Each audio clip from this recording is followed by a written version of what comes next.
hello, welcome or welcome back to my channel. My name is Jess, and I don't know if you can tell what this video is about, but it is time for my best fiction books I read in the year of 2021. That's right, we're here for the top 10. So this is books I read this year. They didn't necessarily all come out this year. Also, I said fiction because I do have a separate list for nonfiction, and funny enough, to choose my top 10 nonfiction was harder than choosing my top 10 fiction. I've read the most I've read since I've had a Goodreads this year, and I still feel like it wasn't super hard for me to choose my top 10 books. I had many okay books, many good books, a decent amount of great books, but amazing, amazeball, mind-blowing, best of the year books, it was not as much as I was hoping out of all of the books that I've read. But these still were amazing. I think about them often. If you've watched this channel at all this year, you probably know what half of them are. However, I was going to do some like runner-ups. I think I did that last year, but I was thinking about those and some of those were more surprising. So I think I'm gonna do a most surprising. Why not? You know, if you want to watch it, watch it. If you don't, you don't. Without further ado, let's get it popping. So granted, I did rank these from 10 to 1. And a lot of them, honestly, depending on the moment of the day or the day of the week, we could interchange. They were all phenomenal. I think all of these, maybe except one, were 5 stars. So yeah, or 2. But anyway, number 10 is Root Magic by Eden Royce. So one of the main reasons this book is on here is because it took me home. This is an author that is from Charleston, South Carolina. I grew up outside of Charleston. The book is set in South Carolina, although it is set in like the 1960s. And I just felt so comforted when I read this, and it just made me happy. This is a like historical kind of ghost story. You call it gothic? I don't know, because I don't know truly the definition of that, but it's set right after schools are like being desegregated, and there's 2 twins and their grandmother, who they're really close to, who they lived with, recently passed away, and now they are coming of the age where it's time for them to learn the root magic, which is an African-American folk magic. And so their mother is really hesitant for them to learn just because of prejudices against, well, Black people in general, and then people who are alleged or people know practice root magic.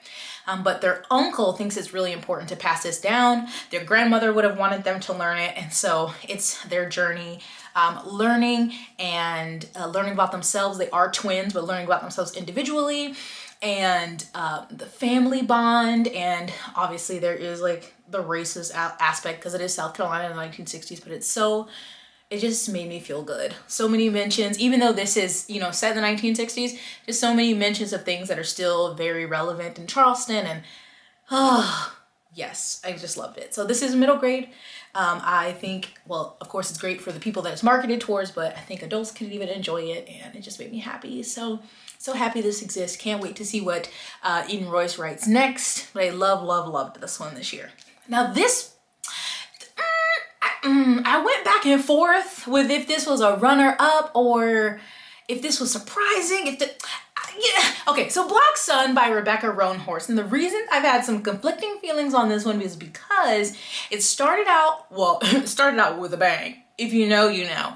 And then the first half wasn't the worst, but I was like, but then the second half, oh my gosh, so good. So much was happening. Loved how the story was coming together, how all the characters were intersecting, and that ending, holy crap.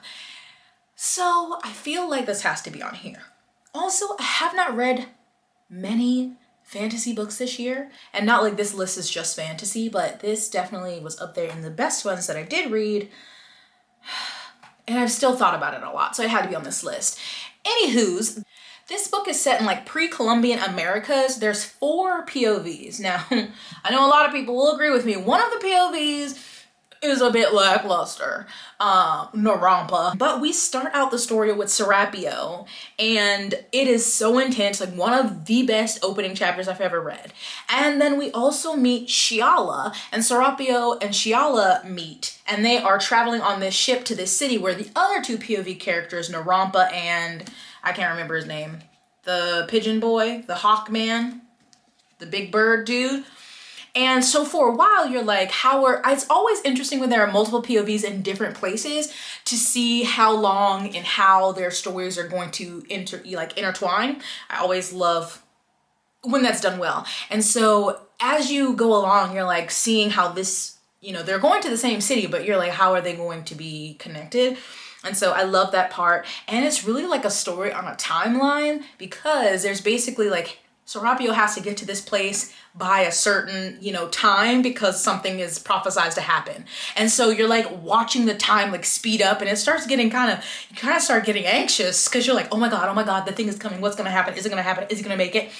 So yeah, I still have really great memories, especially of the second half. Some of these characters I really like. Serapio and Shiala are my favorites, and this was just such a new and refreshing and different fantasy book that I've read in a really long time. So it just had to be on this list. So I am very excited to read Fevered Star that comes out in April, even though the cover is ugly. Yes, I'm gonna say that every time. But anyway, if you haven't given this a chance, I highly recommend it. Also, the audio is really great. Then I had to put A Dowry of Blood by S.T. Gibson on here. The writing. Oh, the writing is so beautiful. It is, dare I say, decadent? Like, this is so good. It's a reimagining of Dracula's brides, but it's like basically like a polyamorous story of the brides of Dracula. But my only complaint was I wanted it to be longer, because I wanted more of the story. It was just delicious to read it. It is not a romance, not a category romance, but it is just delicious. The vampy sexiness of this book is so good. And I just wish it was a full-length novel.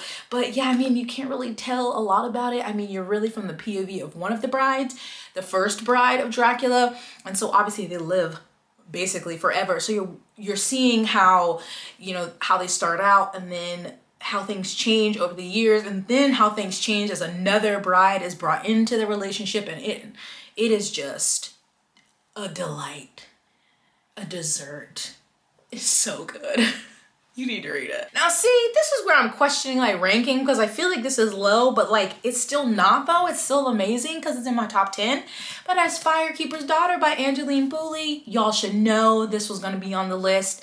This I read earlier this year, and then I reread it to be a part of a book club live show, and I loved it both times. This is by an Indigenous author, and it is the story of 18-year-old Donis, and she is part white, part Indigenous, and you see her struggles with that. And she is in a community that hockey is a really big thing, but there's also a drug issue. And this is essentially like a murder mystery, trying to figure out where the drugs are coming from. But also with Donis, you see her struggles in like trying to help figure out what's going on, but also wanting to protect her community.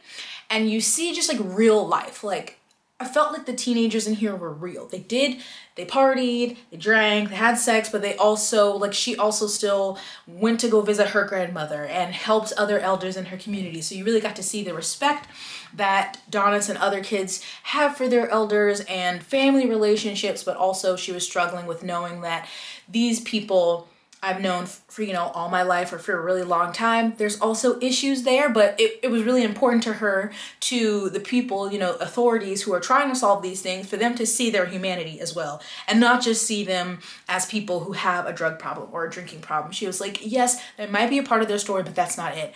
And there is so much in this story. A lot of content warnings, because it deals with a lot of tough issues. And I've seen it said that there was too much going on, but I just think that's realistic. People are complicated. Communities of people, especially when they're really close communities, you've grown up together, maybe your family, or, this person married that person, and especially an ethnic, an indigenous community or a non-white community who have generational trauma. It's going to be complicated. There's going to be a lot of layers and different things going on, and I think this was just so good. It's done so well, so heartbreaking at this end, but hopeful. I loved it. Read it. I mean, you need to read all of these, so I'm gonna just keep saying that. Then, Are We Surprised? Oh wait, never mind. The next, two of them I don't have, the rest of my own, but the next one I have was Razor Blade Tears by S.A. Cosby. I listened to the audio. I definitely will be getting a physical copy because I would like to reread it at some point. But this is really kind of like a thriller mystery, which I usually don't buy because they're not things I would reread. But it, like Firekeeper's Daughter, was so complicated. The story is about two men. One is a black father, one's a white father. Their sons were married.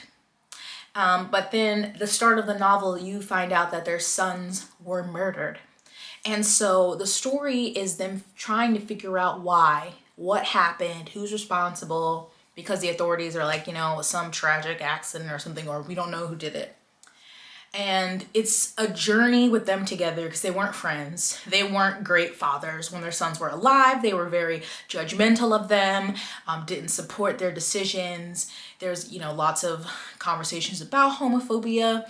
And so you just see their journey with learning from their mistakes and all of their regrets on what they wish they had done or how they wish they had supported their sons, and learning things about themselves. And it is just so good. It is such a good story. I really enjoyed the audiobook. Yes, I mean, there was tension, there was stress, but also like there is that murder mystery aspect, which is interesting to follow and figure out. But also I think the journey of the two men themselves is by far the best part of the book. And it was incredible. And it should have won the Goodreads category, but whatever. So you should check that one out too. Then of course we have Sweet Hand, because what? Sweet Hand Supremacy, baby, by N.G. Peltier. This, my friends, is the best romance I read this year. When making this list, I was feeling confused because I did read a lot of good romances this year, but I was like, I don't know if I could put them in my top 10. So I might just do a separate video just talking about ranking my romances for this year. You know what I'm saying? But Sweet Hand, definitely my favorite. I rarely want to buy a romance book. They're often like a thriller where I'm like, I don't think I'm going to read it again, but I'm going to read this again. This was so good. This was just so good. Okay, she's a baker.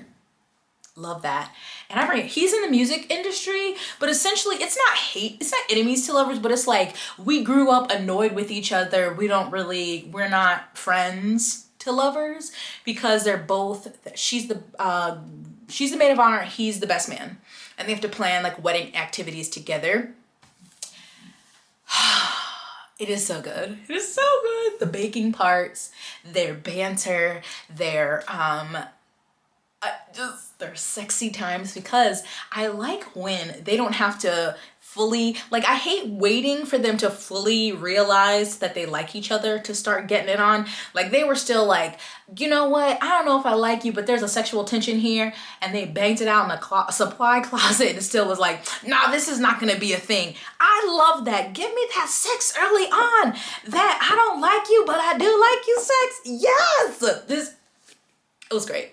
This is set in Trinidad, I believe. Also, this cover is one of the best covers of the year. So, yeah, you should read this. Okay. Then the number 4 is not here because I sent it off to get custom sprayed edges, but that would be The Dragon Republic by R.F. Kuang. So I reread The Poppy War this year, read The Dragon Republic, read The Burning God. Overall, I love the series, but The Dragon Republic is by far the best out of the trilogy, and to me, it was a perfect book. You know what, sometimes the second book sometimes really be stunting on them other books, and sometimes it can be middle book syndrome, but this was not. This was perfection. I was a bit disappointed in the final book, but I still really, I still gave it 4 stars, but The Dragon Republic embodies 5 stars. It was perfect pacing, perfect character development, perfect stakes being increased. I just loved everything about it. Even if Ren you know, Ren is Ren, but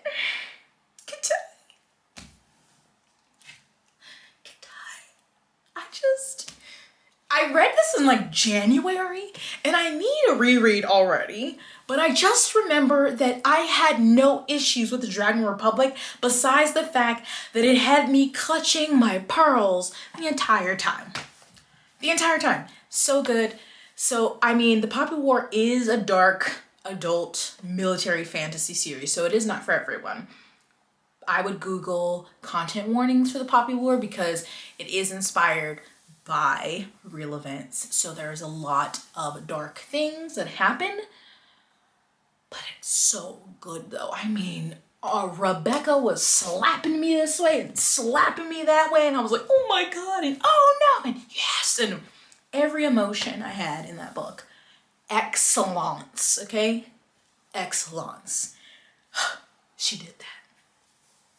Oh my God, we're in the top 3. Oh my God, we're in the top 3. What do you think? What do you think? Okay, pause this video right now and tell me what you think my top 3 are. I said pause the video and tell me what you think my top 3 are. Okay. Third, okay. Number 3. Did you guess already? Did you guess?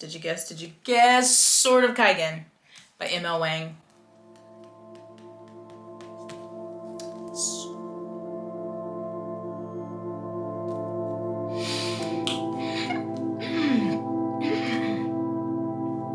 My heart hurts just holding this book, looking at this book, thinking about this book. When did I read this? In September?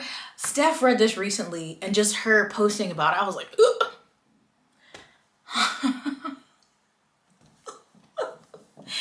This is a story.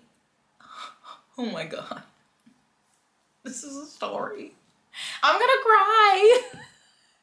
It is a chunky, standalone fantasy that was self-published, but is perfection. We have 2 points of views from, I think it's Misaki. And yeah, Misaki, who's a mother, and Mamoru, who is her son. And she's married into this famous family, like legendary for their like fighting prowess. They have this thing that's very unique to their family that's like this killing blow move that like all of the boys in the family are expected to learn, or like they try to learn it. Every generation doesn't necessarily master it. So Mamoru is the eldest son, and Masaki is not just a typical housewife. She had a badass life before she became a wife and a mother. And so it's very interesting learning what she did before she was mom and why she came to be here. And there is war looming with other areas. But where they live, the Sword of Kaigen, is like they have all their fighters, and of course, you know, they're going to fight to protect it. And the people here are very loyal to their emperor, even if everything the emperor has been telling them isn't true. And you have some outsiders who come in and kind of shake things up, at least, you know, stimulate some questions in Mamoru's mind, which is dangerous because they are very much about like, we live to serve the empire. But this, I think if you read this and you are wanting that traditional 3-act structure, because it is definitely, I was like, wait, what's going on here? Are we doing the climax here? There is, just go it, be open. Be open and have a box of tissues near you because you're going to be ripped to pieces. And if you aren't, I'm concerned for you. The fighting in here, I see it so visually in my mind. The emotions, the writing, the characters. Email Wang did that. And I'm always like, we need more standalones. And then I read a standalone, I'm like, no, I want another one. This is so good. Oh, God. It's so good. Oh, it's so good. I I promise you, it's so good.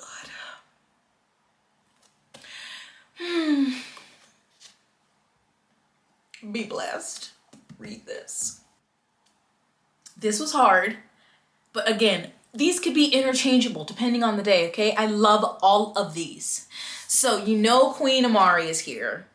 Amari and the Night Brothers by B.B. Olson, who I would like to think is my internet cousin. He's from South Carolina, or at least he lives in South Carolina. Hey, internet cousin. I have raved about this book. I read it in January, and I have raved about it. I have tried to every month since I finished, and so many people have read it. I think I've been seeing people on Twitter being like, what's your biggest accomplishment this year? And my biggest accomplishment, two things, is getting people to read Amari and the Night Brothers and to try lemon Oreos. I'm satisfied. I have lived a good year. You know, randomly I'll have people here and they're like, oh, I read this book on your recommendation and stuff, and that makes me feel amazing. But the most by far have been people reading Amari, and it makes me feel so good. And then also BB Olson tweeted, and he included me in the tweet with some other amazing content creators who said, like, so many people heard of Amari through booktube, and I just feel so proud of myself. Ooh, because she deserves all the recognition. I love this as an adult. Young Jessica would have loved this. This is so much fun. It's middle grade fantasy. Amari, her brother has gone missing, and she basically is looking for him because it feels like the authorities and everyone else has given up and just thinks he's gone or he's dead, and she does not believe that. And there is a Bureau of Supernatural Affairs, I think is what it's called. And Amari ends up going there. It's during the summer, and she's looking here also for clues about her brother. And oh my God, I know objectively I probably could find something wrong with this, but I'm not objective, okay? I'm not that bitch. I just love this. Every single damn page, and I mean this cover. I need to get the UK edition because I also love that cover, and I want the next one so bad, but I think it got pushed back till May maybe, but I just need it in my hand because Amari is everything. She's a queen. The characters were great. The ones you meant to hate, you hate them. Even if they churn, you hate them churn. Just, and the ending, I was like, baby, I need the next one. I need to reread this. I love it. Amari is a queen. I love her so much. So much. If you have not read this yet, what are you doing? Do you want joy? Amari. Okay, we're just gonna go into it. We're just gonna go into it. Jade City by Fonda Lee.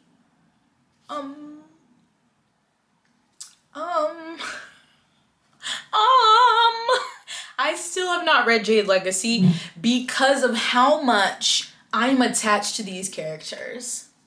It may sound absurd to you, but I cannot do it. I am so stressed out and anxious about what is going to happen in Jade Legacy that I have not read it. I do have Jade War, which I loved also, but I still think if we're gonna pick a book, this one overall was my favorite out of the two. But this hooked me in the first chapter, and then as soon as characters were introduced, I was like, love you, would die for you, love you. Just obsessed from like the first moment we meet them on page. They felt like real people to me. I see them in my mind. I'm scared for them. I'm concerned for them. I'm happy for them. I'm like, I need photos. Can you send me photos of your babies? I want to hang them up on the wall. Like, the No Peak clan is real. When I connect to something and they feel real to me, like I would just need to put this down and call them on the phone. That's a favorite. And that's like with all of these people feel real to me. No matter if it's in fantasy. I love this. I loved The Sopranos. And so this gives me like Asian inspired Sopranos, but with martial arts is my pitch. But we have the No Peak clan, and there's the Mountain Clan on this island of Kaigen, where jade is very important. And so like some people are born and they can use jade, some people can't, but it's like very important currency. And basically these two clans, they're kind of always battling. Like they're supposed to just have their territories and, you know, they stay to their sides, but they're always trying to get one up on each other and stuff is happening. And Fonda is rude because you're like, just reading, yay. And then she's like, I'm gonna rip your throat out. And you're like, oh my God. So then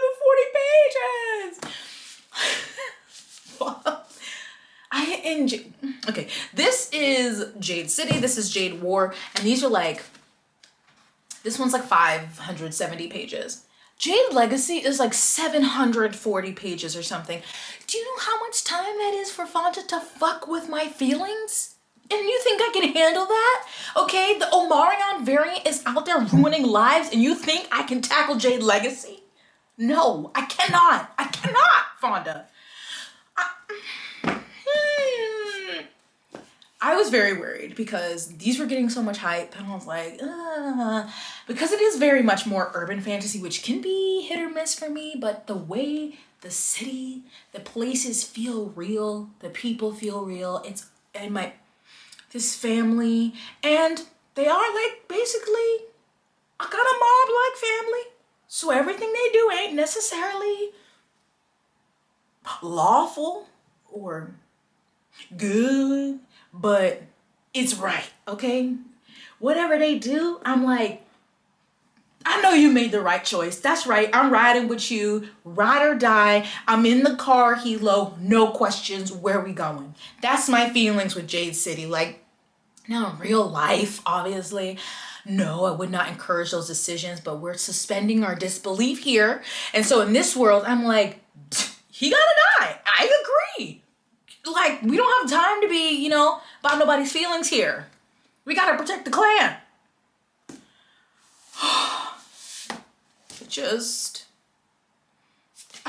How am I supposed to read Jade Legacy? I can't do it. I just might reread this. I can't. I love him so much. But that was my reading year. I've read a lot of great books, but these definitely were the top 10 of my fiction reads. So many emotions in these books. Actually, a lot of these made me cry. I had like some tears in a lot of these, and my God. Even if this was only, so I read like 122 books, so this is a little less than 10%. I would rather just have these and have all of the rest. I'm just looking at these books and I love y'all. Okay, I love them. I can't wait to get my Poppy War books back, but actually, so those are the hardcovers, and I actually kind of want to get the paperbacks because they're colorful and cute, and I could reread the paperbacks. And I'm also waiting for my Illumicrate editions of the Greenbone Saga.